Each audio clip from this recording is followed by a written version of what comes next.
तो चलो आज हम लोग सॉल्व करेंगे questions of the Friis equations. Okay,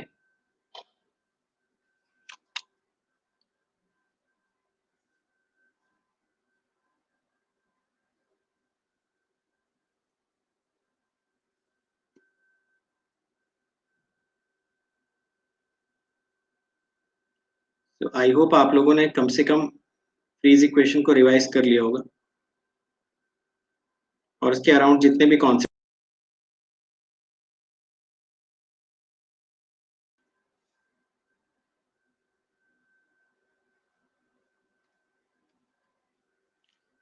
fine.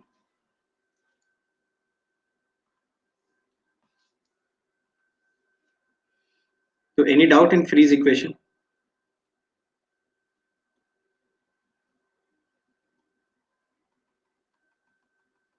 सारे कॉन्सेप्ट समझ में आ गए ना?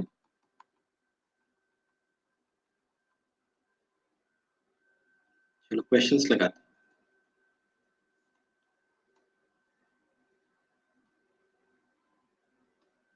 First question.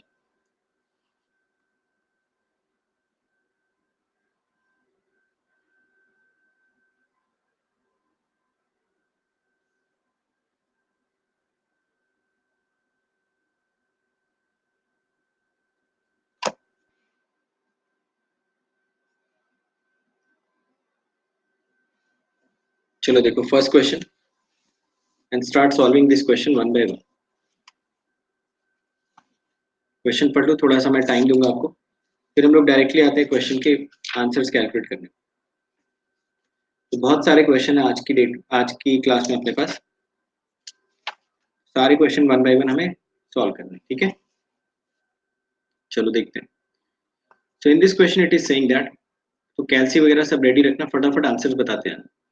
In this question, it is saying that antenna in air is radiating total power of 100 kilowatt, so that the maximum radiated electric field strength is 12 millivolt per meter, which is measured 20 kilometer from antenna. Find the directivity in decibels and its maximum power gain if eta r is 98%. ठीक है, चलें शुरू करें. देखो ऐसे questions पे एक generic diagram बना लिया करो एंटीना का.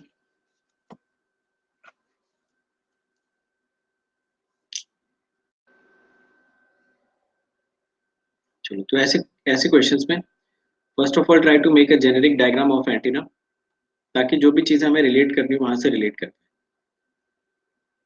ये देखो एक डायग्राम हमने बना दिया एंटीना का, एक बेसिक डायग्राम बना लिया. आफ्टर दैट बोल रहा है कि ये 100 किलोवाट की पावर रेडिएट कर रहा है.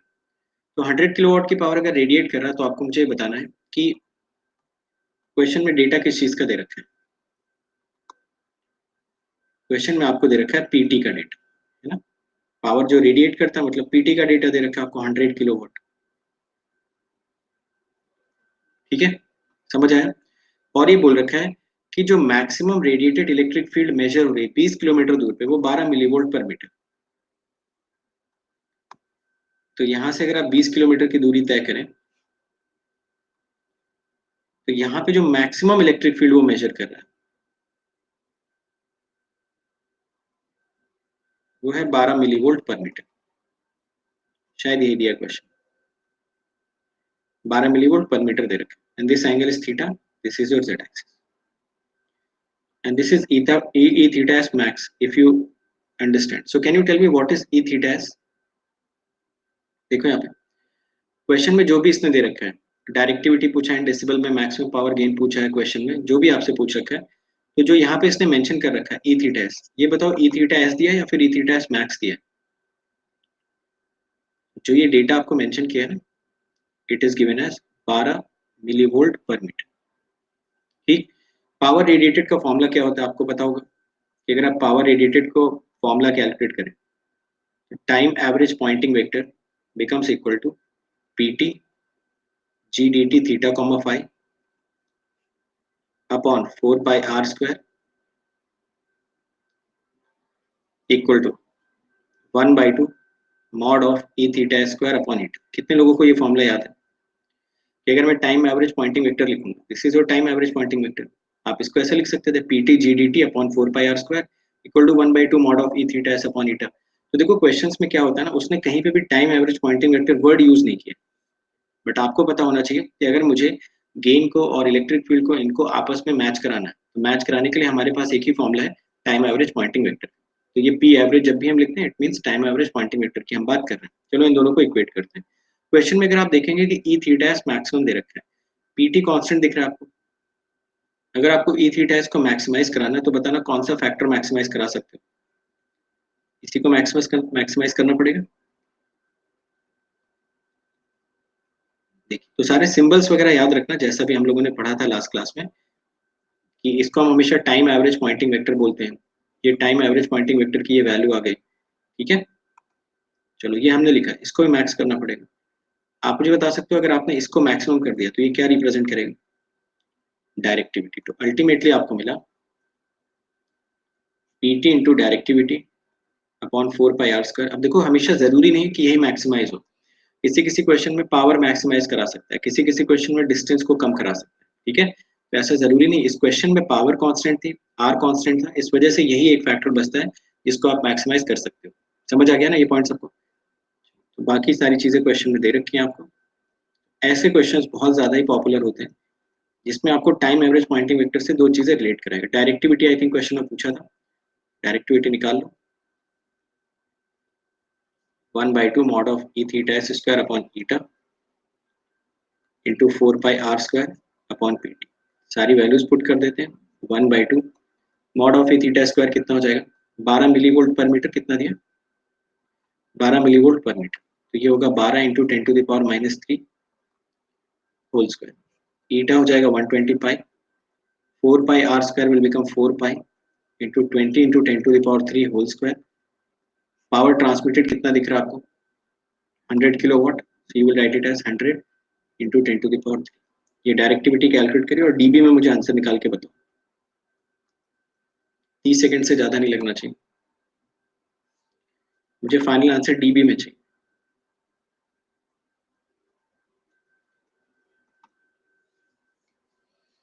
तो देखो हमेशा याद रखो, जब भी आपको क्वेश्चन आएगा एग्जाम में फ्रीज इक्वेशन से, तो ये जो फॉर्मेट होता है क्वेश्चन का जिसमें टाइम एवरेज पॉइंटिंग वेक्टर के आप दो अलग अलग इक्वेशंस लिखते हैं, वो बहुत ही पॉपुलर फॉर्मेट होता है। Any answers?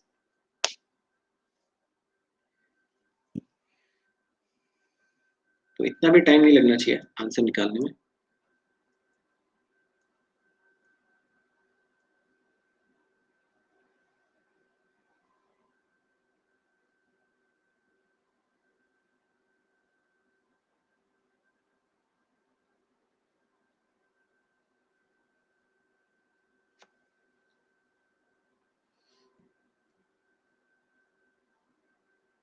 -10.17 गलत, -20.17 dB is correct.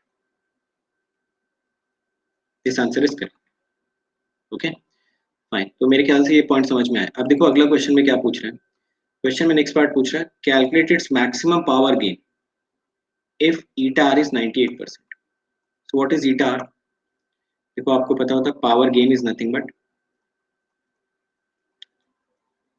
Eta times directivity. याद है फॉर्मूला आपको? ये क्या होता है power gain? 4 pi u of theta comma phi upon power in करते हो आप। तो अगर पावर इन की जगह पे आप क्या कर दो, पावर रेडिएटेड, और यहाँ पे पावर रेडिएटेड अपॉन पावर इन करो। समझ आ रहा है ना? तो ये वाला फैक्टर जीडी हो गया, ये आपका ईटा हो गया। I think you remember this point. Clear? चलो अब क्वेश्चन में देखो मैक्सिमम पावर गेन पूछ रहा है, तो बताओ किसको मैक्सिमाइज करोगे? अगर क्वेश्चन में इसकी मैक्सिमम वैल्यू पूछ रहा है तो ईटा तो मैक्सिमाइज कर नहीं सकते। मैक्सिमाइज किसको करना पड़ेगा? Theta comma phi. और इसको मैक्सिमाइज करोगे तो ये किसमें कन्वर्ट हो जाएगा? डायरेक्टिविटी। 0.98 से मल्टीप्लाई करिए और इसका आंसर बताइए। तो डीवी में मत मल्टीप्लाई कर देना डायरेक्ट 0.95 से, रेशियो में हमेशा मल्टीप्लाई होता है। 0.98 इंटू जो भी डायरेक्टिविटी आपने निकाली थी मल्टीप्लाई करो, और इसका आंसर मुझे नॉर्मल चाहिए, रेशियो में नहीं चाहिए, मतलब डीबी में नहीं चाहिए। तो इसका आंसर मुझे नॉर्मल रेशियो में चाहिए। देखो हर साल एग्जाम में ना फ्रीज इक्वेशन से एक क्वेश्चन आता ही आता है, मतलब कुछ ना कुछ करके, कभी ईएम वेव से रिलेट कर देगा, कभी किसी और चीज से। 900 40 कहाँ से आ जाएगा यार? हाँ ये ठीक है, 0.009408, आई think it is correct. 9.408 into 10⁻³ is correct. समझ गए ना? फिर से क्वेश्चन पढ़ लो एक बार, जिन लोगों को दिक्कत थी तो फटाफट क्वेश्चन पढ़िए और मेरे दो क्वेश्चन का आंसर करिए। पहले क्वेश्चन पढ़ लो, दोबारा क्वेश्चन पढ़ लो। तो मैं ये लिख भी देता हूँ कि time average Poynting vector, otherwise कभी आप रिवाइज करो तो भूल ना जाओ। तो क्वेश्चन पढ़ के बताना, उसने एंटीना के बारे में कुछ भी बोला था? चेक कर लो कि कौन सा एंटीना लेना है, कौन सा नहीं लेना है। जनरली जब फ्रीज इक्वेशन के क्वेश्चंस आते हैं ना, तो एंटीना के बारे में बोलता नहीं है, आपसे जेनेरिक डेटा देके क्वेश्चंस की कैलकुलेशन करवाता है। चलो नेक्स्ट क्वेश्चन पे आते हैं।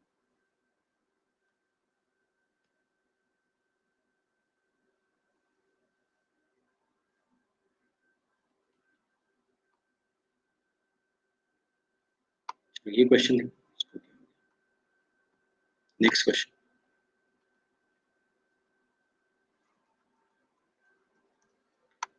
देखो। क्वेश्चन में क्या पूछ रहा है? क्वेश्चन में पूछ रहा है find the maximum effective area of lambda by 2 wire dipole operating at 30 megahertz. How much power is received with an incident plane wave of strength 2 millivolt per meter? Question पहले पढ़ लो, फिर मैं आपको समझाता हूँ। पढ़ लिया सब लोगों ने क्वेश्चन?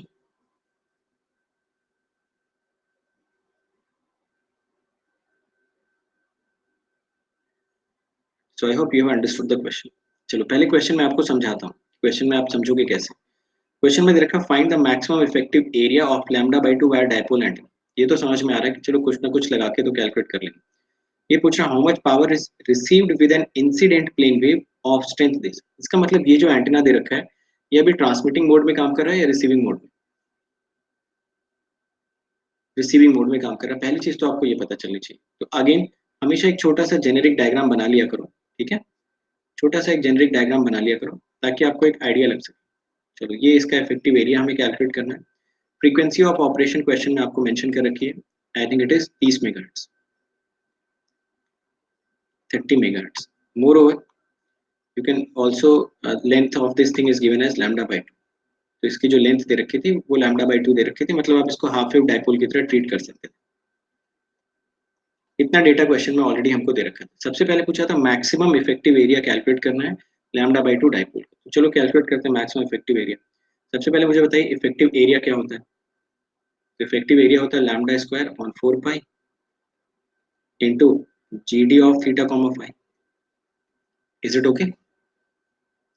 है ना? लैम्डा निकालोगे तो कितना मिलेगा? सी बाई, ये हो गया 3 into 10⁸ upon 3 into 10⁷। Lambda 10 metre आ गया आपका। चलो ये तो ठीक है। मैक्सिमम इफेक्टिव एरिया पूछ रहा है, तो अगर आप इसको, अच्छा पीएलएफ भी तो आएगा साथ। चलो अगर ये मैक्सिमम इफेक्टिव एरिया पूछ रहा है तो देखो पीएलएफ का कोई डेटा क्वेश्चन में दिया है? नहीं दिया। तो ये फैक्टर हमेशा क्या लेके चलेंगे? कंप्लीटली मैच्ड, या फिर इसको 1 ले लें। सेकेंडली देखते हैं, अगर मैक्सिमाइज करना होगा लैम्डा तो मैक्सिमाइज करने से रहे, G D of theta comma phi को ही मैक्सिमाइज करना पड़ेगा। ये कर दिया इसको मैक्सिमाइज। तो फाइनल अपने पास एक्सप्रेशन बचा lambda upon 4 pi into directivity. क्या डायरेक्टिविटी का कोई डेटा दिया क्वेश्चन में? चेक कर लो। आपको क्वेश्चन में कहीं पे भी डायरेक्टिविटी का कोई डेटा मेंशन किया है? चेक करिए।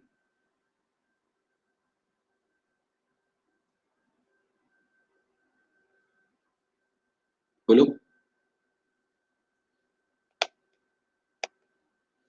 ये देखो ना क्वेश्चन, क्वेश्चन में तो नहीं मेंशन किया डायरेक्टिविटी का कोई डेटा, बट ये तो मेंशन कर दिया ना हाफ वेव डाइपोल। तो डायरेक्टिविटी उसको अलग से बताने की जरूरत तो है नहीं। डायरेक्टिविटी इसकी कितनी होती है? 1.6। तो जब भी स्टैंडर्ड 1.5 हर्ट्जियन की होती है, ठीक है?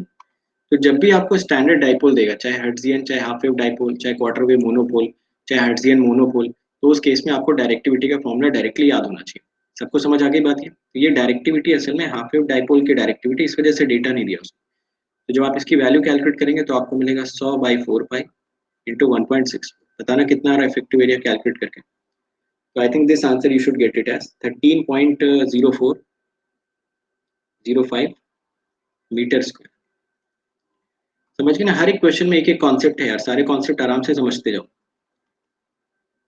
कितने लोगों को समझ में आ गया कि अगर half wave dipole, quarter wave monopole, Hertzian dipole दिया है तो वो फिर डेटा नहीं देगा आपको, डायरेक्टिविटी। समझ गए ना इसको? ठीक। चलो ये तो समझ में आ गया। अब उसके बाद बोल रहा है कि अगर अगर देखो,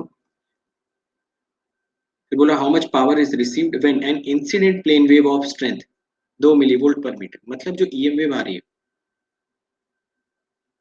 ये ईएम वेव, इसकी स्ट्रेंथ कितनी दे रखी है उसने? 2 मिलीवोल्ट पर मीटर। तो बताओ ये कितनी पावर रिसीव कर लेगा? तो तरीका इसका क्या होता था कि इस की वजह से आप पावर डेंसिटी कैलकुलेट कर लो। अब पावर डेंसिटी कैलकुलेट कर लो कि पावर डेंसिटी कितनी आ रही है। अगर हम पावर डेंसिटी कैलकुलेट कर पाते हैं, अब देखो यहाँ पे उसने जो ई थीटा एस मेंशन किया वो कांस्टेंट है ना, वो आर का फंक्शन तो है नहीं। इसका मतलब वो आर पे डिपेंड ही नहीं करेगा जो डेंसिटी आएगी। तो दूसरे पार्ट के लिए आप क्या कर सकते हो, देखो ऐसे कॉमन सेंस से सोचा करो। अगर ई थीटा एस उसने दिया, सपोज यहाँ पे कोई सोर्स था, इस सोर्स की वजह से आ रही है ना, सोर्स भी कोई एंटीना होगा, ऐसे मैंने दिखा दिया।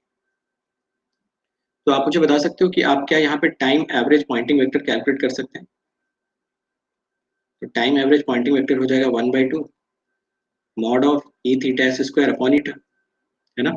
इसकी वैल्यू आपको कितनी मिलेगी? 1/2 into 120 pi E theta S square आपको कितना मिलेगा? आ गया 2 मिलीवोल्ट पर metre. So this will become 2 into 10⁻³ इसका होल स्क्वायर।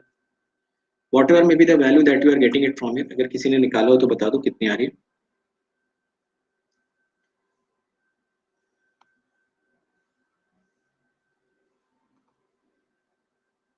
ये टाइम एवरेज पॉइंटिंग वेक्टर की बात कर रहा हूँ, इसको निकाल लो, निकाल के बता दो जो भी आ रहा है। 5.3 नैनो वॉट। चलो मैं मान लेता हूँ 5.3 nano what is correct, A r cap, ये आ जाएगा। अब क्वेश्चन में पूछ रहा है कि ये कितनी पावर रिसीव करेगा एंटीना। तो बताना ये एंटीना कितनी पावर रिसीव करेगा, ये कैसे कैलकुलेट करते थे हम लोग? Power received by the antenna, ये होता था कि जो भी आपका टाइम एवरेज पॉइंटिंग वेक्टर आ रहा है उसका मैग्नीट्यूड ले लें और इफेक्टिव एरिया से मल्टीप्लाई कर दें। इतनी पावर ही तो रिसीव करता था ये। याद है ना, कल मैंने आपको 2-3 स्टेप्स लिखवाए थे। पहला स्टेप होता है कि आप आर के डिस्टेंस पे time average Poynting vector calculate कर लो। तो आर के डिस्टेंस पे time average Poynting vector calculate करने के दो तरीके होते थे। आप अगर आर के डिस्टेंस पे time average Poynting vector calculate करना चाहते थे तो एक रास्ता ये ले सकते थे। दूसरा रास्ता आपके पास ये भी अवेलेबल था कि अगर आपके पास power radiated by the transmitting antenna upon 4 pi r² GDT ये होता, ये भी सेम आंसर देता। बट ना तो इसका डेटा था, डायरेक्टिव गेन के बारे में भी कुछ पता नहीं था, ये ट्रांसमीटर एंड की बात हो रही। ट्रांसमीटर के बारे में तो कोई इन्फॉर्मेशन ही नहीं है कि कितनी पावर वो ट्रांसमिट कर रहा है, उसका गेन क्या है और उससे कितनी दूरी पे निकालना है। सो ऑब्वियसली ये वाला जो पाथ था ये हमारे लिए रिडंडेंट पाथ था। तो हम दूसरे वाले पाथ से गए और दूसरे वाले पाथ से पता भी चला कि जो कैलकुलेशन आ रही है वो आर पे डिपेंड ही नहीं कर रही। ठीक है ना। तो कितनी भी दूरी पे सोर्स रखा होता, टाइम एवरेज पॉइंटिंग वेक्टर हमको यही मिलता अगर हमारे पास ई थीटा का डेटा है। So hopefully you are understanding this point. मेरे ख्याल से आप लोगों को समझ में आ गया होगा ये मैं क्या बोल रहा हूँ। इसका मतलब ये जो सोर्स रखा होगा ना वो कोई एंटीना नहीं होगा। जैसे अगर हाफ वेव डाइपोल होता तो भी 1/r का रेशियो आता, क्वार्टर वेव मोनोपोल होता तो भी 1/r आता, हर्ट्जियन होता तो भी 1/r आता। तो जो सोर्स रखा होगा मतलब वो कोई वर्चुअल सोर्स उसने रखा है जिससे आपकी जो इलेक्ट्रिक फील्ड आ रही है वो कांस्टेंट आ रही है, जो हम लोग ईएमवे वगैरह में पढ़ते थे। तो ईएमवे वगैरह में हम लोग ऐसे इलेक्ट्रिक फील्ड्स पढ़ते थे या ऐसे ईएमवेव्स पढ़ते थे जिनके मैग्नीट्यूड कांस्टेंट आते थे, वो स्पेस पे डिपेंड नहीं करते, है ना। चलो खैर जो भी है, तो अब आपको ये पता चल गया। अब आपको पता है कि पावर रिसीव्ड कैसे कैलकुलेट किया जाता है। पावर रिसीव्ड कैलकुलेट करने का तरीका होता है कि आपने जो भी डेंसिटी कैलकुलेट की टाइम एवरेज पावर, उसका मैग्नीट्यूड लेके इफेक्टिव एरिया से मल्टीप्लाई कर दो। तो 5.3 इंटू 10⁻³ आपने कैलकुलेट कराई थी। इफेक्टिव एरिया आपको यहाँ से कितना दिख रहा है? 13.05 दिख रहा है। मल्टीप्लाई करो दोनों को, आंसर देखो कितना आ रहा है। I think it should come out to be 71.62 nano. 69 आ रहा है। चलो 69 लिख लेते हैं, सबका ही 69 आ रहा है। चलो ठीक है, तो मैं मान लेता हूँ 69.23 नैनो वॉट इतनी पावर रिसीव हो रही है।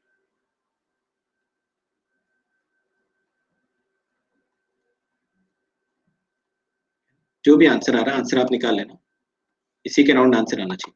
अब मेरा एक क्वेश्चन आप लोगों से, एक क्वेश्चन आप मुझे ये बताइए कि जो ये पावर रिसीव्ड आ रही है, क्या ये मैक्सिमम पावर रिसीव्ड होगी? चाहिए 10⁻⁻⁹। क्या ये मैक्सिमम पावर रिसीव्ड आपने कैलकुलेट किया? I think yes. क्यों? क्योंकि आपने इसको एरिया से मल्टीप्लाई नहीं किया, बल्कि मैक्सिमम इफेक्टिव एरिया से मल्टीप्लाई किया। अगर आप सिर्फ इफेक्टिव एरिया से मल्टीप्लाई करते इस क्वांटिटी को, तो इफेक्टिव एरिया से मल्टीप्लाई करने के दौरान आपका जो यहाँ पे ये फैक्टर आता है जी D of theta comma five, फिर ये 1.64 कुछ और ही आ जाता है, cos square pi by two cos theta upon sine square theta, ये एक फैक्टर एक्स्ट्रा आता है। तो जनरली जब भी हम लोग एरिया की बात करते हैं, इफेक्टिव एरिया की बात करते हैं, जैसे यहाँ पे आपने कैलकुलेट किया मैक्सिमम इफेक्टिव एरिया, तो अब इसको बताने की जरूरत नहीं कि जो पावर रिसीव्ड होगा ना, वो मैक्सिमम पावर रिसीव्ड की ही बात कर रहे हैं। तो चार ऑप्शन आपको दिखेंगे, चारों ऑप्शन में आपको कांस्टेंट दिख रहा है। तो चारों ऑप्शन में अगर कांस्टेंट आपको दिख रहा है, तो उस केस में आपको समझ आ जाना चाहिए कि मुझे मैक्सिमम पॉसिबल वैल्यू ही कैलकुलेट करनी है। समझ आया? चलो नेक्स्ट क्वेश्चन पे आते हैं। कितने लोगों को समझ में आ गया सारा का सारा? तो हर एक क्वेश्चन में जो जो चीज़ मैं बता रहा हूँ ना, वो समझते भी जाओ साथ में। जैसे मैंने ये बताया कि ये रास्ता क्यों नहीं लिया, इसी रास्ते पे क्यों गए, और ये क्यों कोई प्रैक्टिकल एंटीना का, इसी वजह से मैंने एंटीना नहीं बनाया यहाँ पे। क्यों ये कोई एंटीना नहीं हो सकता? एंटीना होगा तो 1/r का रेशियो आता ज़रूर, तो फिर ये r पे डिपेंड करता है, बट यहाँ पे इसने कांस्टेंट दे रखा था, तो कोई वर्चुअल सोर्स होगा जिससे ये कांस्टेंट फील्ड निकल रही हो। ठीक है, ये छोटे छोटे ऑब्जर्वेशन भी आप नोट करते जाइए। और देखो हर क्वेश्चन में घूम फिर के करना भी, टाइम एवरेज पॉइंटिंग वेक्टर निकालना है, कभी ये कभी ये, उसको इफेक्टिव एरिया से मल्टीप्लाई कर देना है। हर क्वेश्चन में, हर दूसरे क्वेश्चन में आपका प्रोसेस मोर और लेस सेम ही रहे। पहले टाइम एवरेज पॉइंटिंग वेक्टर निकालना है, फिर पावर रिसीव निकालना है।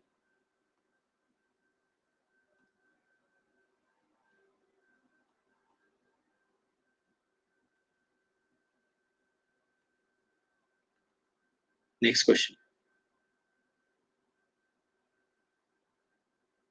चलो अगला क्वेश्चन।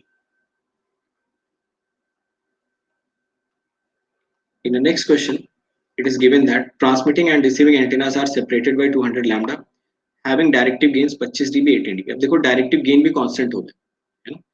तो ये डायरेक्टिव गेन कांस्टेंट भी हो सकते हैं। अब वो कौन से एंटीना के लिए होंगे वो हमें नहीं पता। हमारे जो एंटीनास होते थे उनके डायरेक्टिव गेन कांस्टेंट्स नहीं होते थे, उनके साथ साइन स्क्वायर थीटा का फैक्टर, या फिर cos to the power 4 theta का फैक्टर, या फिर cos pi by 2 cos theta upon sin theta के स्क्वायर का फैक्टर, ये सारे फैक्टर्स हमारे प्रैक्टिकल एंटीनास के साथ आते थे। ये कौन से एंटीनास है पता नहीं। फिर बोल रहे हैं 5 milliwatt of power is to be received, calculate the minimum power transmitted. चलिए सॉल्व करें क्वेश्चन को। अगेन एक जेनरिक डायग्राम बनाते हैं, छोटा सा डायग्राम बना लिया करो। ये रहा आपका डायग्राम, दोनों के बीच की दूरी दे रखी है 200 लैम्डा, तो दोनों के बीच की दूरी आप 200 लैम्डा कर दीजिए, तो this distance becomes 200 lambda. Is it okay? ठीक, इसका डायरेक्टिव गेन कितना दे रखा है ट्रांसमीटर का? 25 dB। रिसीवर का गेन कितना दे रखा है? 18 dB। इस केस में बराबर हो जाएगी, क्योंकि कांस्टेंट आ गया ना डायरेक्टिव गेन। बेसिकली आप मान सकते हो ना, ये आइसोट्रोपिक एंटीनास का केस चल रहा है। आइसोट्रोपिक एंटीनास के केस में डायरेक्टिविटी और डायरेक्टिव गेन सेम हो जाता है। और क्वेश्चन में बोल रखा है 200 लैम्डा, ये ट्रांसमीटर ये रिसीव। फिर बोल रहा है 5 milliwatt power is to be received. यहाँ पे देखो पावर रिसीव्ड कितना होगा, पी आर 5 मिलीवाट, इतनी पावर रिसीव हो रही है। पूछ रहा है calculate the minimum transmitter power, कि कितनी पावर ट्रांसमिट। तो आपके पास पावर रिसीव्ड और पावर ट्रांसमिटेड के बीच में कोई रिलेशन है? देखो पी आर इस एंड पे मिल रहा है, और यहाँ से आपको ट्रांसमिट करना है पीटी। तो देखते हैं क्या रिलेशन हमारे इनके बीच में। तो हमारे पास जो रिलेशन है इनके बीच में, दैट इज, या तो आप कॉमन सेंस से लगा लो, या तो कॉमन सेंस यूज कर लो। ठीक है, तो सपोज अगर आप कॉमन सेंस यूज करना चाहते हो मेथड 1, मान लो आपको नहीं पता है, तो आप पहले टाइम एवरेज पॉइंटिंग वेक्टर पे जाओगे। टाइम एवरेज पॉइंटिंग वेक्टर, तो पहला तो कॉमन सेंस, अगर कोई फॉर्मूला नहीं भी याद है तो कॉमन सेंस हमेशा लगाया करो कि टाइम एवरेज पॉइंटिंग वेक्टर जो मैं कैलकुलेट कर रहा हूँ यहाँ पे, वो मेरे पास दो तरीके कैलकुलेट करने। एक तो है P T G D T upon 4 pi r² equal to 1/2 mod of E theta S square upon eta R, या एच फाई एस ऑब्वियसली। अब देख लो किसमें काम चलेगा अपना। जाहिर सी बात है ये ऊपर वाला expression is something which we need. ठीक, फिर उसके बाद पावर रिसीव्ड क्या हो जाएगा, फ्रीज नहीं भी याद है ना, तो आप ये दोनों हमेशा ओपन माइंडेड रहा करो दोनों के लिए। तो टाइम एवरेज पॉइंटिंग वेक्टर जो भी आएगा उसका हम लोग मैग्नीट्यूड ले लेंगे और उसको किससे मल्टीप्लाई कर देंगे, इफेक्टिव एरिया से। समझ पा रहे हो ना आप लोग? तो यहाँ से भी आपको सेम एक्सप्रेशन मिल जाएगा, P T G D T G D R upon 4 pi R by lambda whole square. ये आपको एक्सप्रेशन मिल गया, ये हो गया पावर रिसीव्ड। ठीक, अब क्वेश्चन में जो जो डेटा दे रखा था वो आप पुट कर दिए। क्वेश्चन में पीटी पूछा था आपसे, क्वेश्चन में आपसे पीटी पूछा था, ठीक है। और पी आर आपको दे रखा था, पी आर कितना था, 5 मिलीवाट। तो 5 × 10⁻³ चाहो तो ये पाथ लॉस वाले फैक्टर्स अलग से कैलकुलेट कर लिया करो, 4 pi R by lambda whole square. R दिया था आपको 200 लैम्डा, तो 200 लैम्डा यहाँ पे पुट कर दो, ये हो जाएगा 800 पाई होल स्क्वायर। ठीक है, पाथ लॉस चाहो तो अलग से कैलकुलेट कर लिया करो। So this will become 400 pi whole square. बाकी अब इन दोनों की वैल्यू हमेशा जाहिर सी बात है रेशियो में रखनी है। तो एक आपको मिलेगा 10⁻².5, दूसरा मिलेगा 10⁻1.8। कैलकुलेट करिए और आंसर निकाल के बताइए कितना आंसर आ रहा है।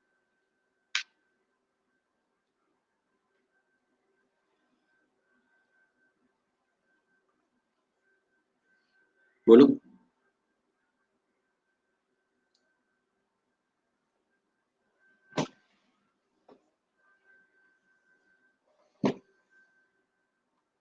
वन 1.583।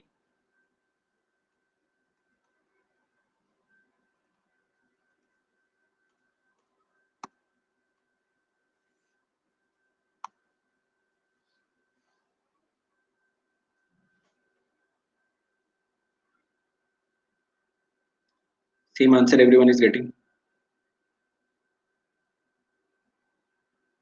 और किसी का?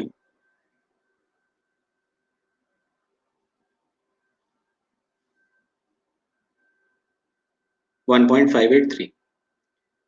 जिनका 0.395 आ रहा है, जिनका 0.395 आ रहा है, वो लोग क्या करो, 20 लॉग लेके कैलकुलेट कर लो। क्या ये लिख तो दिया फॉर्मूला, यही डालो कैलसी में, आंसर आ जाएगा यहाँ से। डायरेक्टिव गेन को सीधे 25-25 ले लिया क्या, ये डीबी में दे रखा है, तो तुम्हें इसको लिखना पड़ेगा 10 log to the base 10 G D T equal to 25। इसलिए तो लिखा है डायरेक्टली जी डी टी की वैल्यू 10⁻².5। सब लोग कॉमन मिस्टेक कैसे कर सकते हो,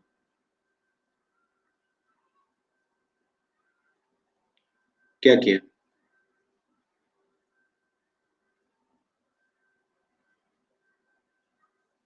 10⁻, तब आंसर सेम आना चाहिए ना।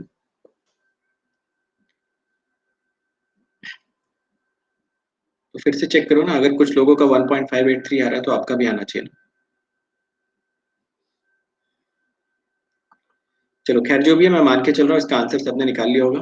अब इसके डिस्कशन पे ज्यादा टाइम वेस्ट नहीं करते, नेक्स्ट क्वेश्चन पे आते हैं। कैलकुलेशन तो कर ही लेना चाहिए यार, और एक साथ इतने लोगों का आंसर गलत कैसे आ सकता है।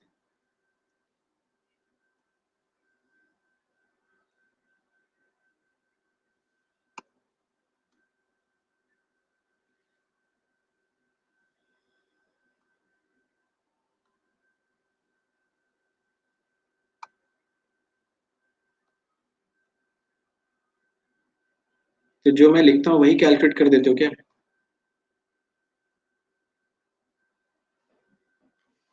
जो मैं लिखता हूँ बस उतना ही कैलकुलेट कर दी, तो उसके पहले वाला भी तो कॉपी में लिखना चाहिए। मैंने 400 पाई लिख दिया तो तुमने 400 पाई पे ही कैलकुलेट कर दिया। महान हो यार तुम लोग भी।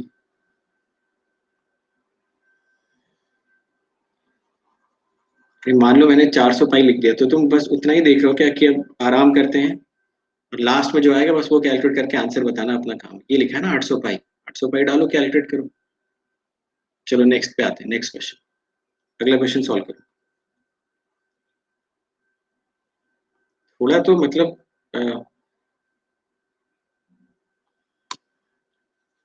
कॉमन सेंस रखो यार, तो सिलेबस भी कंप्लीट हो गया ना, आपको कुछ करना भी नहीं, तो बस रिवीजन करना है।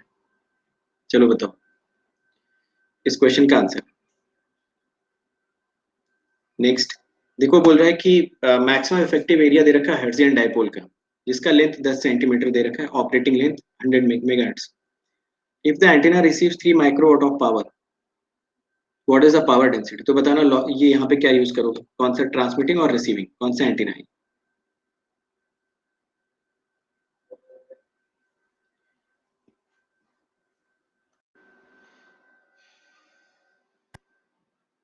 कौन सा एंटीना है? रिसीविंग एंटीना, तो बना दो रिसीविंग एंटीना है तो ये लो, ये मिल गया आपको रिसीविंग एंटीना। अब बाकी देखिए, पूछ रहा determine the maximum effective area of the Hertzian dipole of the length 10 centimetre. चलो लेंथ ले लेते हैं 10 सेंटीमीटर की इसकी। ऑपरेटिंग फ्रीक्वेंसी 100 मेगाहर्ट्ज है, तो लैम्डा बता दो कितना हो जाएगा। तो लैम्डा आपको मिलना चाहिए 3 मीटर। पावर रिसीव्ड इस पे कितनी हो रही है? 3 माइक्रोवाट। पूछ रहा power density of the wave कितनी। पावर डेंसिटी का मतलब क्या कैलकुलेट करने को बोल रहे हैं? टाइम एवरेज पॉइंटिंग वेक्टर है ना, और effective area of receiving end, ये दो चीजें पूछ रहे हैं। देखते हैं जो जो डेटा दिया उससे कुछ ना कुछ कंक्लूजन निकालते हैं। सबसे पहले अगर इफेक्टिव एरिया का ही फॉर्मूला लगा दें, अगर इफेक्टिव एरिया का ही फॉर्मूला लगा दें तो what will the formula of the effective area? आपको पता है ये होता है lambda square upon 4 pi directive gain into polarisation loss factor. PLF का कोई डेटा दे नहीं रखा है, तो ये आपको मिलेगा लैम्डा स्क्वायर अपॉन 4 पाई। अच्छा क्वेश्चन में मैक्सिमम पूछा जाना चाहिए, मैक्सिमम पूछा, मैक्सिमम इफेक्टिव एरिया। तो अगर इसको मैक्सिमाइज आपको करना है तो एक ही फैक्टर इसमें मैक्सिमाइज हो सकता है, और वो आपका डायरेक्टिव गेन। पीएलएफ को तो आप 1 लेके चल ही सकते हो। तो यहाँ से ए आर जो मैक्स आपको मिल रहा है वो मिल रहा है 3 स्क्वायर अपॉन 4 पाई। और बताओ ये क्या रिप्रेजेंट करेगा? G D of theta comma phi. क्या ये डायरेक्टिविटी हो जाएगी? Yes. And if it is directivity so this value can be taken as 1.5, क्योंकि आपको पता होता है हर्ट्जियन डाइपोल की डायरेक्टिविटी कितनी हो जाती है? 1.5। ठीक है, तो शायद सबने ए आर निकाल लिया होगा यहाँ से, और आपका आंसर आ रहा होगा 1.074, 1.074 मीटर स्क्वायर। ठीक है, काफी सिंपल। अब सेकंड में पूछ रहा है पावर रिसीव दे रखा है, टाइम एवरेज पॉइंटिंग वेक्टर आपसे पूछ रहा है, पाई भी कर लो।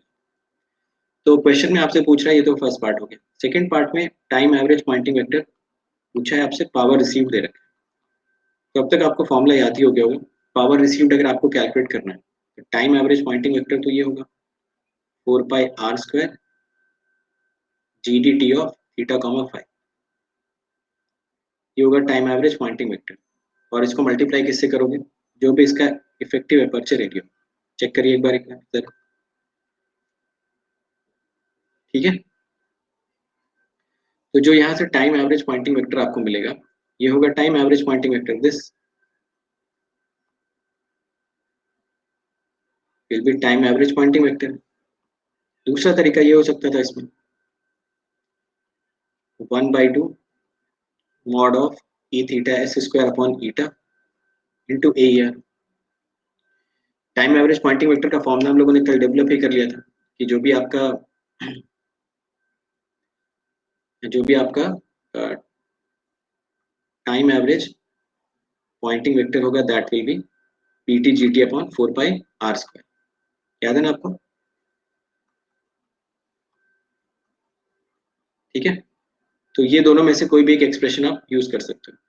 अब देख लो यहाँ पे टाइम एवरेज पॉइंटिंग वेक्टर आपसे पूछा था, पावर रिसीव्ड आपको मेंशन कर रखा था। पावर रिसीव्ड कितना था? 3 माइक्रोवाट। तो 3 माइक्रोवाट को आप किससे डिवाइड कर लो? एरिया से। एरिया कितना था? 1.074। आंसर देखो कितना आ रहा है, 2.793 माइक्रोवाट पर मीटर स्क्वायर।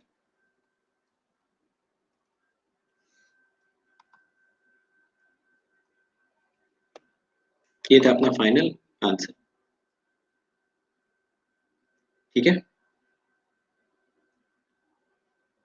समझ गए? चलो अगला क्वेश्चन करते हैं।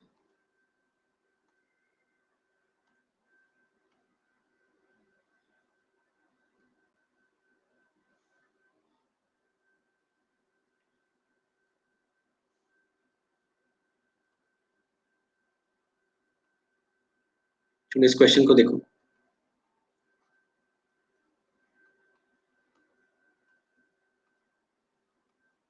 इसमें बोल रखा है two lossless X band. X band का मतलब कोई एक बैंड ऑफ फ्रीक्वेंसी होगी, इसी में आपका रेडिएशन चल रहा होगा। Horn antennas are separated by a distance of 100 lambda. The reflection coefficient at the terminals of the transmitting and receiving antennas are 0.1 and 0.2. ये कहाँ पे दे रखा है रिफ्लेक्शन कोएफिशिएंट? बोलो। ए बी और ए डैश बी डैश, है ना? हमारी थ्योरी के हिसाब से ए बी और ए डैश बी डैश, ठीक है। फिर बोल रहा है the maximum directivities of the transmitting and receiving antennas are 16 dB 20 dB. Maximum directivities का मतलब होता है मैक्सिमम डायरेक्टिव गेन, ठीक है, मतलब डायरेक्टिविटी ही मेंशन कर रखी है। Assume that the input power in the lossless transmission line connected to the transmitting antenna is 22 watt and the antennas are aligned for the maximum radiation between them and the polarization matched. Find the power delivered to the load of the receiver. याद आ रहा है कुछ कुछ क्या calculate करना है ना? तो याद आना चाहिए। क्या करोगे यहाँ पे? यहाँ पे अगर आप इस क्वेश्चन को ऑब्जर्व करोगे ना, तो ये end to end link budget आपसे पूछ रहा है।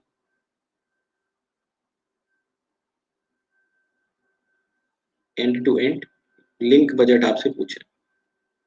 उसका तरीका मैंने आपको बड़ा सिंपल से बताया था। मैंने कहा ये तो आप लोगों को याद ही हो जाता है कि पावर रिसीव्ड क्या होगा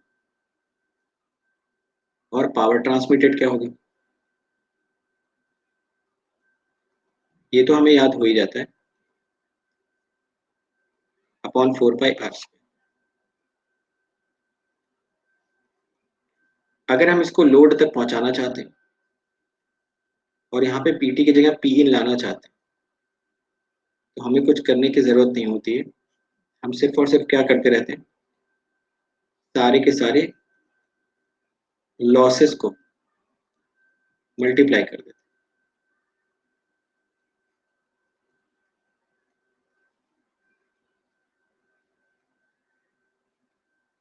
ठीक है ना?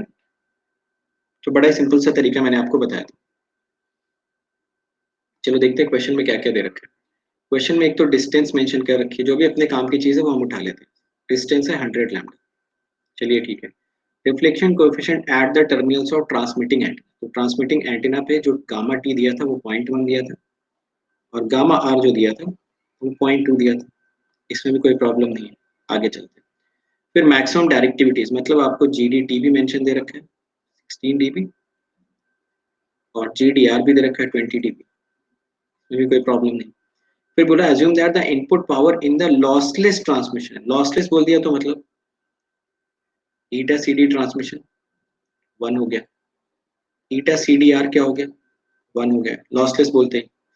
और बोल रहा है कि जो इनपुट पावर आप डाल रहे हो एंटीना में, देखो बोल रहे हैं ना input power in the lossless transmission line connected to transmitting antenna is two watt. तो बताओ ये पीटी का डेटा दिया या पी इन का डेटा दिया?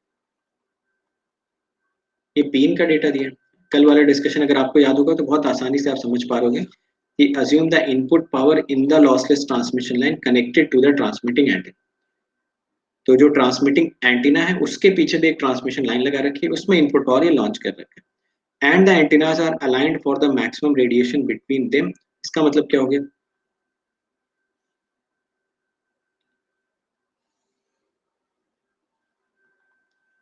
इसका मतलब पोलराइजेशन मैच्ड हो गया और पोलराइजेशन लॉस फैक्टर आपका 1 हो गया।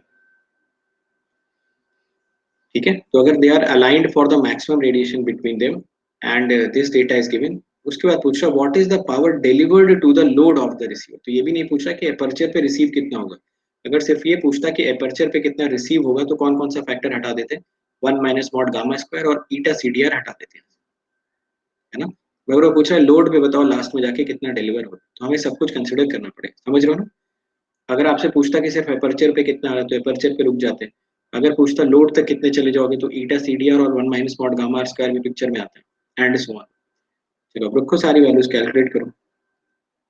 PL is equal to P in कितना हो गया आपका 2 वाट, इंटू GDT कितना दिया है 10 to the power 1.6, 10 to the power 2। Path loss calculate कर लो अलग से, तो पाथ लॉस आपका मिल जाएगा, मैं यहीं पे कैलकुलेट कर देता हूँ, 4 पाई r बाई लैम्डा का होल स्क्वायर। आर दे रखा है 100 लैम्डा, तो ये हो जाएगा 400 पाई। इसमें तो 400 पाई है ना, चेक कर लो पता लगा, इसमें भी 800 पाई, 100 लैम्डा, तो ये हो गया आपका 400 पाई होल। लॉसलेस की वजह से ये वन, ये वन, PLF भी 1, ये आपको मिला 1 minus mod gamma T square 0.1, 1 minus 0.2। अब 1 माइनस 0.2 का होल स्क्वायर मत कर देना, 0.2 का स्क्वायर करने के बाद 1 से सब्ट्रैक्ट करना। फटाफट बताओ power deliver to the load कितना, 4.7 अप्रोक्सीमेटली आना चाहिए। 7 4 पॉइंट, सबका आंसर अलग अलग कैसे आता है, एक आंसर बताओ ना। 4.8 मिलीवॉट, ठीक है, 4.8 मिलीवॉट मैं मान लेता हूँ आंसर है, ठीक है। अब देखो बिल्कुल ऐसा ही एक क्वेश्चन, ये तो आपका पता ही है, आपका कहाँ का क्वेश्चन है, इतनी बार बता चुका हूँ, ये कौन सी बुक का क्वेश्चन है आपका, बैलेंस का क्वेश्चन। देखो बिल्कुल इसी से मिलता जुलता एक क्वेश्चन आपका एग्जाम में भी आया था, उसको भी सॉल्व कर लो, उसका भी आंसर बता दो। शायद डेटा भी चेंज नहीं किया था या किया था, पता नहीं, याद नहीं है मुझे, डेटा थोड़ा बहुत चेंज कर दिया।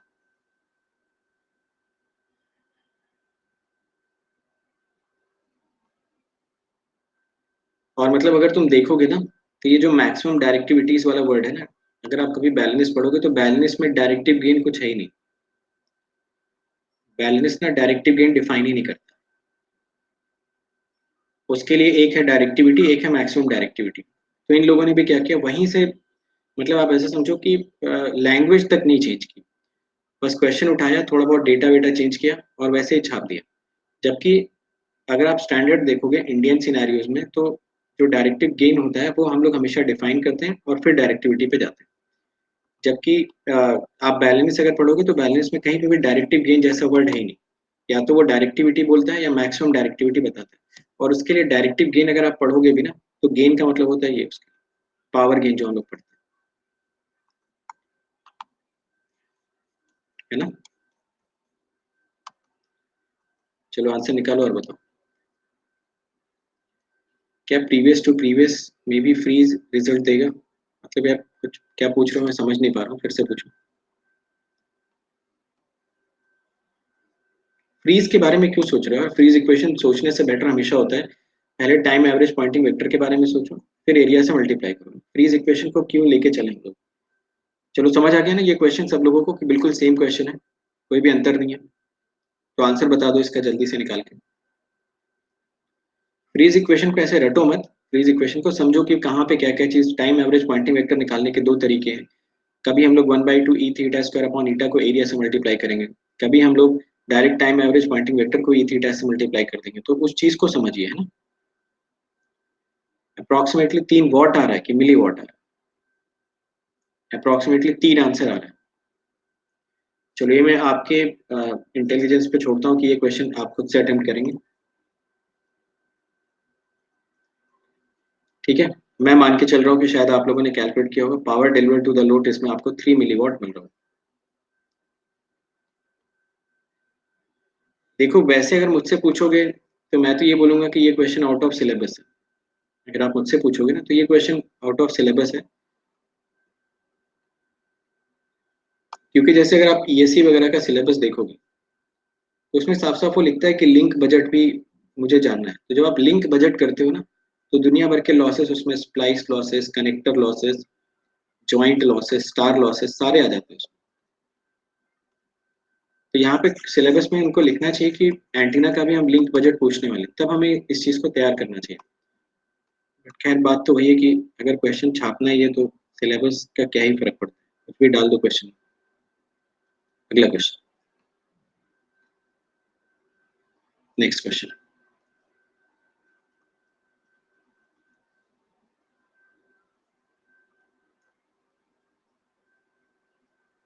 चलो पढ़ो इस क्वेश्चन को और आंसर बताओ। तो देखो कितने आसान, अगर आप कैटेगरी वाइज देखो, अगर मान लो आपको हर्ट्जियन डाइपोल और हाफ वेव डाइपोल के electric field, magnetic field, power, radiation वाले क्वेश्चंस आते हैं, तो कर लोगे? कर लेंगे। मान लो अगर रेडिएशन पैटर्न बनाने वाले क्वेश्चंस आते हैं तो वो भी कर लेंगे। रेडिएशन पैटर्न बनाने का तरीका मैंने आपको बता दिया कैसे बनाना होता है ना? एफ थीटा वाला फैक्टर याद होगा, तो वहां से हम लोग बना लेंगे। फिर उसके बाद मान लो अगर कभी डायरेक्टिव गेन, पावर गेन और एफिशिएंसी इनके क्वेश्चंस आते हैं, तो भी अलग से हमको पूरा का पूरा करना आ गया। उसमें भी वही बस रेडिएशन इंटेंसिटी वाला एक फॉर्मूला लगता है, बार बार वही लगाते रहेंगे, आंसर लेके आते रहेंगे। फिर उसके बाद जो अगली कैटेगरी हम लोगों ने पढ़ी उसमें हम लोगों ने देखा कि अ, आपका टाइम एवरेज पॉइंटिंग वेक्टर को कैसे रिलेट किया जाता है उससे, वो भी हमको समझ में आ गया। उसके बाद फिर हम लोगों ने पोलराइजेशन के क्वेश्चंस देखे, पोलराइजेशन के क्वेश्चंस भी इजीली लगने लगे। फिर उसके बाद फ्रीज इक्वेशन मैंने इंट्रोड्यूस किया, फ्रीज के भी क्वेश्चंस लगने लगे। तो एंटीना को अगर आप डिफरेंट डिफरेंट टाइप्स में अलग अलग पढ़ोगे तो एंटीना बहुत ईजी आपको लगना चाहिए। चलो ये क्वेश्चन करो, इसका आंसर बताओ। बोल रखा है far zone power density helical antenna, जो भी एंटीना दे रखा है उसका कम से कम उसने डेंसिटी दे रखा है, तो बताओ ये क्या दे रखा है आपको? टाइम एवरेज पॉइंटिंग वेक्टर दे रखा है।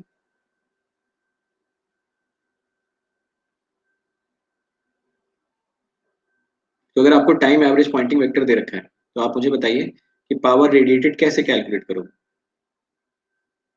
वो भी एक हेमिस्फीयर में कैलकुलेट करना है। तो देखना, याद रखना, पावर रिसीव्ड बाय एंटीना अलग की चीज है। पावर रिसीव्ड बाय एंटीना मतलब जो भी वहां पे टाइम एवरेज पॉइंटिंग वेक्टर पहुंचा उसमें फिर वो इफेक्टिव एरिया से मल्टीप्लाई करेगा। Power radiated by an antenna ये अलग की चीज है। तो अगर मैं ये दो चीजों को रिलेट करके बताऊं आपको,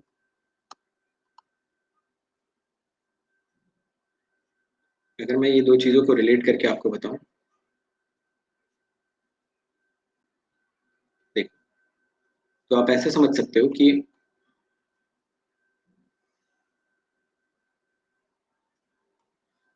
तो आप ऐसे समझ सकते हो कि ये आपका ट्रांसमिटिंग एंटीना, ठीक है? ये ट्रांसमिटिंग एंटीना का आपके पास टाइम एवरेज पॉइंटिंग वेक्टर है, and this distances are,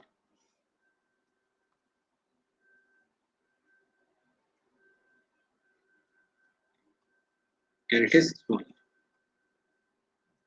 fine. और सपोज आपके पास टाइम एवरेज पॉइंटिंग वेक्टर है, you are having this value of time average Poynting vector. तो इस टाइम एवरेज पॉइंटिंग वेक्टर की मदद से आप ये बता सकते हो कि यहाँ से कितनी पावर रेडिएट हो रही है। ये पूरा का पूरा मीडियम है, ये जो पूरा का पूरा स्फीयर दिख रहा है, यहाँ से कितनी पावर रेडिएट हो रही है, ये कैसे आप बताएंगे? वही पुराना तरीका, इस पूरे के पूरे सरफेस पे इसको इंटीग्रेट कर देंगे, ये मिलेगा पावर रेडिएटेड। यही टाइम एवरेज पॉइंटिंग मीटर यहाँ पे पहुंचेगा, तो ये टाइम एवरेज पॉइंटिंग मीटर इस इंस्टेंट पे हो जाएगा ये, ठीक है? आर का फैक्टर हो जाएगा। आप इसका मैग्नीट्यूड लोगे और इसको अगर आपने एपर्चर एरिया से मल्टीप्लाई कर दिया तो आपको मिलेगा पावर रिसीव्ड बाय एंटीना। समझ रहे हो ना? तो जो आपका टाइम एवरेज पॉइंटिंग वेक्टर होता है ना, वो बड़ा एक इंपॉर्टेंट फैक्टर होता है किसी भी एंटीना का। अगर आपको टाइम एवरेज पॉइंटिंग वेक्टर पता है तो उससे आप बहुत सारी चीजें कैलकुलेट कर सकते हो। मतलब एक तरीके से डेंसिटी आपको पता चल गई ना कि किस डेंसिटी से वो पावर को रेडिएट कर रहा है। अगर उस डेंसिटी को मैं एक स्फीयर पे इंटीग्रेट कर दूं तो मुझे फिर power radiated through this sphere मिल जाएगा। अगर उसी डेंसिटी को मैं इसके एपर्चर एरिया पे इंटीग्रेट कर दूं या बेसिकली मल्टीप्लाई कर दूं तो मुझे कितनी पावर वो रिसीव करेगा वो मिल जाएगा। समझ रहे हो ना दोनों में डिफरेंस? ये टाइम एवरेज पॉइंटिंग वेक्टर दोनों जगह पे, अगर ये आर का फंक्शन है फॉर एग्जांपल, जैसे कि होता है जनरली अपने क्वेश्चंस वगैरह में, it is some function of r suppose, तो यहाँ पे टाइम एवरेज पॉइंटिंग वेक्टर अलग होगा और यहाँ पे टाइम एवरेज पॉइंटिंग वेक्टर अलग होगा इस आर के डिस्टेंस। अगर ये कांस्टेंट होता तो यहाँ पे भी सेम होता, यहाँ पे भी सेम होता। समझ आया ना ये कॉन्सेप्ट?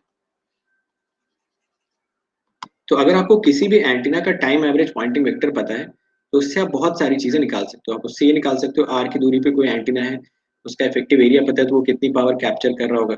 उसके अराउंड एक स्फीयर डाल दो तो स्फीयर से कितनी पावर बाहर निकल रही होगी।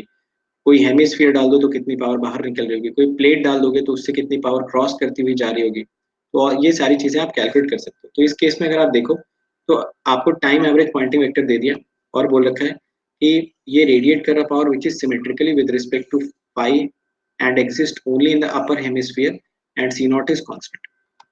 तो बताओ क्या पूछ रहा है इसमें, टाइम एवरेज पॉइंटिंग वेक्टर दे दिया, तो वर्ड इसमें सिर्फ एंटीना यूज कर रहा है, बाकी आपका ये ईएम वेव का क्वेश्चन। ये दे रखा है 1/cos⁴ theta by r square.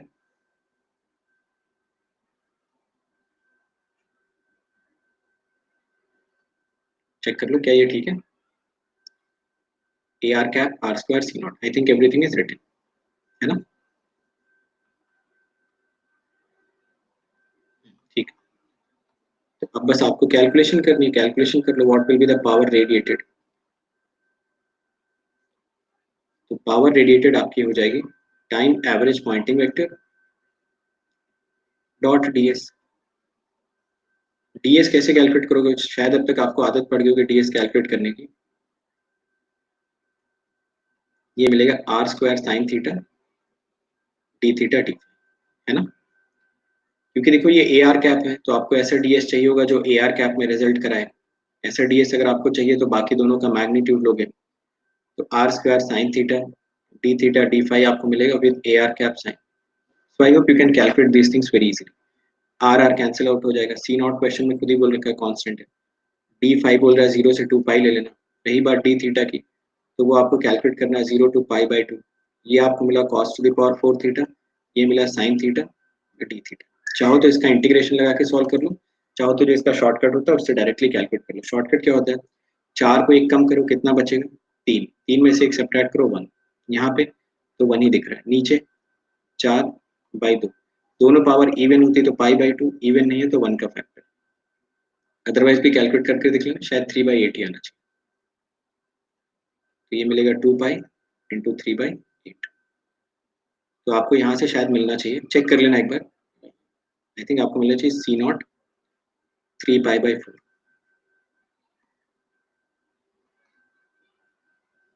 Okay, ये कैलकुलेट कर लो, देख लो कितना आ रहा है, 3 पाई/4 की वैल्यू निकाल लो।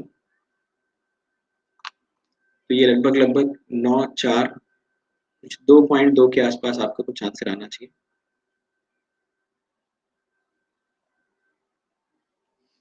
2.35 आ रहा है, तो एक बार ये कैलकुलेशन एक बार चेक कर लो यार। ये कैलकुलेशन आपका कहाँ पे 1/5 आएगा ये, अच्छा ये इन दोनों का सम होता है, सो सॉरी, इन दोनों का यहाँ पे सम होता है, this will B 5 into 3 into, दोनों फैक्टर्स है ना, तो जब नीचे लिखते हो ना तो 4 और 1 को ऐड कर देते हैं। सो आई थिंक ये 1/5 आपका हो,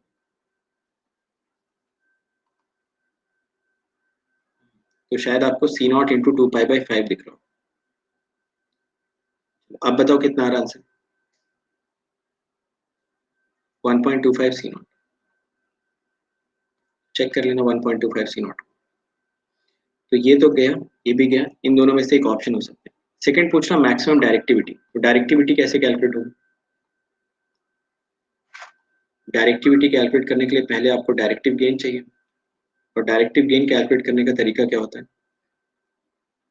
u of theta comma phi upon power radiated. ठीक है, ये तो कैलकुलेट करेंगे पावर रेडिएटेड।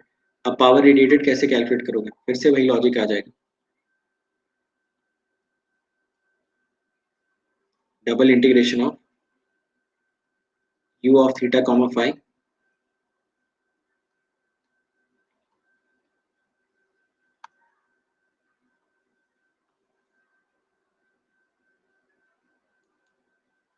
ये आपको मिलेगा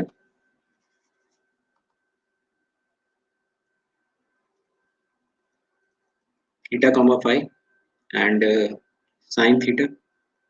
मतलब बेसिकली मैं ये बोलना चाह रहा हूँ कि मैं शॉर्ट में आपको समझा देता हूँ कि ये तो हमको याद होता ही होता है, ये टाइम एवरेज पॉइंटिंग वेक्टर निकाल के देगा, समझिए इस बात को, है ना? ये तो आपको पता ही होगा कि ये टाइम एवरेज पॉइंटिंग वेक्टर निकाल के देगा ही मुझे। तो देखो क्या ये वाली कैलकुलेशन ऑलरेडी अपने पास प्रेजेंट है, चेक कर लो, है ना? तो पावर रेडिएटेड तो अपने पास ऑलरेडी प्रेजेंट है इन द गिवन सिनेरियो, जो भी यहाँ पे इसने डिफाइन कर रखा है। यहीं से अगर मुझे u of theta comma phi define करना होता तो मैं डायरेक्टली कर लेता, u of theta comma phi define करने के लिए सिर्फ आर स्क्वायर से मल्टीप्लाई करना है, so this becomes c naught cos⁴ theta, और ए आर कैप बस में हटा देता है यहाँ से, और मुझे मिल जाता है ये जहाँ पे थीटा कहाँ से कहाँ तक वेरी कर रहा है, 0 से π/2, और फाई कहाँ से कहाँ वेरी कर रहा है, 0 to 2π एंड 0 एल्सवेयर। तो ये अपना पुराना क्वेश्चन बन जाता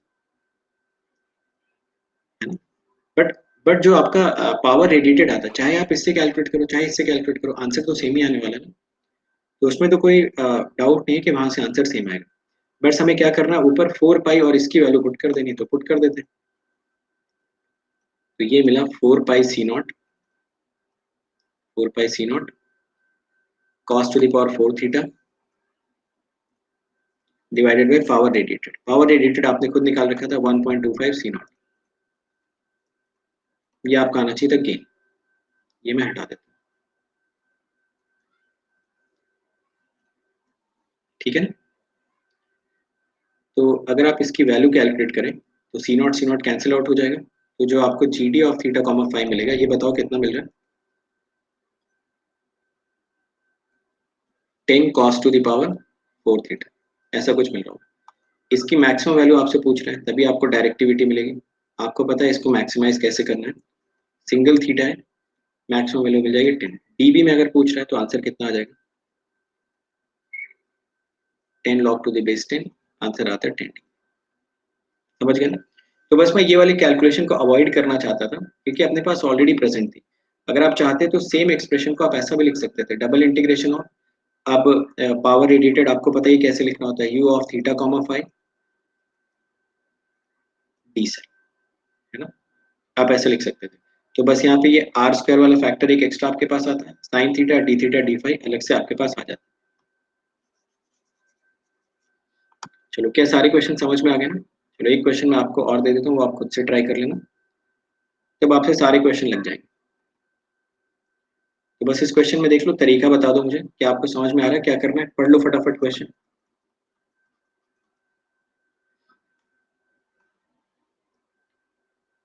बस इसमें आपको एक काम ये करना है कि time average Poynting vector calculate करना। वो कैसे होगा, 1/2 real part of E theta S cross H. तो दोनों के फेजर कैलकुलेट कर लेना। फेजर कैलकुलेट करोगे तो टाइम टर्म वैनिश हो जाएगा, और कॉन्जुगेट लेते ही ये E to the power minus J beta R vanish हो जाएगा। तो यहाँ से सिंपली आपको क्या कैलकुलेशन करनी है, 1/2 real part of 100/r sine theta into 0.265/r sine theta. Conjugate करने से कोई फर्क पड़ेगा नहीं क्योंकि बाकी तो सब कैंसिल आउट हो ही जाएंगे, और डायरेक्शन ए आर का, बस ये करना है। तो जो टाइम एवरेज पॉइंटिंग वेक्टर आपको यहाँ से मिलेगा, that will come out to be 1/2 26.5 upon r square sine square theta, a r क्या। उसके बाद तो यही पुराना वाला क्वेश्चन बन गया दोबारा। बाकी थीटा और फाइव ने क्वेश्चन में आपको मेंशन ही कर रखा है। समझ गए ना। ठीक है, तो चलो कल की क्लास में फिर स्टार्ट करते हैं एंटीना एरेज। एंटीना एरेज भी आई थिंक 2 से 3 क्लास का टॉपिक है, बहुत ईजी है। उसको भी हम लोग, तो ये अपनी लास्ट कैटेगरी भी एंटीना एरे, तो हमारा पूरा का पूरा एंटीना काफी सिस्टमेटिकली और डिफरेंट डिफरेंट कैटेगरीज में डिवाइड होकर कंप्लीट हो गया। तो जितने क्वेश्चन करवाएं ये प्रैक्टिस कर लेना। और क्वेश्चन इसके चाहिए तो आप कनोडिया का रेफरेंस ले सकते हैं, इस टाइप के और क्वेश्चन चाहिए। वैसे पीवाईक्यूज और जितने भी अदर बुक्स थे उनके क्वेश्चंस मैंने खुद ही करा दिए। बैलेंस हो गया आपका, शादी क्यू हो गया, और पीवाईक्यूज तो वो मैंने खुद इंक्लूड करा दिए। बाकी अगर चाहिए तो आप कनोडिया से 2-4 क्वेश्चन और प्रैक्टिस करें। बाकी इन्हीं क्वेश्चन को अगर आप एक एक क्वेश्चन को 3-3 4-4 बार प्रैक्टिस कर लोगे ना, तो आपको वैसे ही बेहतर आइडिया मिल जाएगा। ठीक है, चलो फिर मिलते हैं कल की